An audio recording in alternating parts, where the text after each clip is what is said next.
Russia's invading Ukraine. This story is complicated, but we're going to make it simple. Ukraine is the biggest country in Europe and home to 44 million people.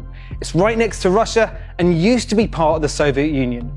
Like many former Soviet states, Ukraine has a lot of Russian speakers, and some regions of the country have people who would like to break away from Ukraine and join Russia.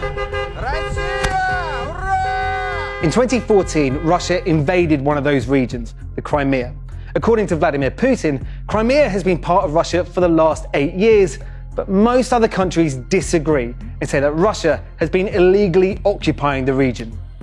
Russia has also been heavily involved in 2 other parts of Ukraine since then, called Donetsk and Luhansk. Together, these areas are known as the Donbass. Since 2014, Ukrainian forces have been battling Russian-backed fighters who want the Donbass to break away from Ukraine. Despite denying it in the past, Russia has recently stopped trying to hide its involvement in the region.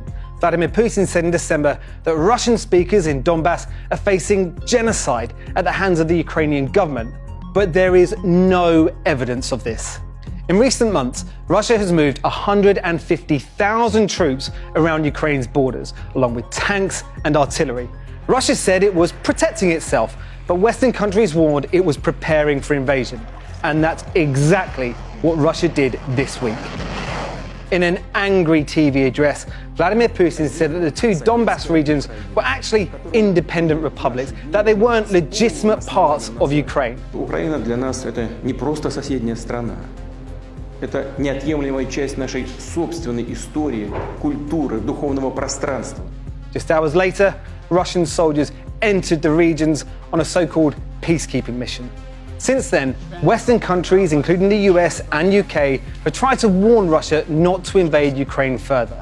They've placed sanctions on some Russian banks and billionaires, hoping to persuade Vladimir Putin that his economy would suffer if he tried to take the rest of Ukraine. But it hasn't worked. In the early hours of Thursday, Russian troops went beyond Crimea and Donbass and started an assault on the rest of Ukraine. The decision has been condemned around the world. Boris Johnson described it as a catastrophe for our continent. Joe Biden has warned Putin that the world will hold Russia accountable.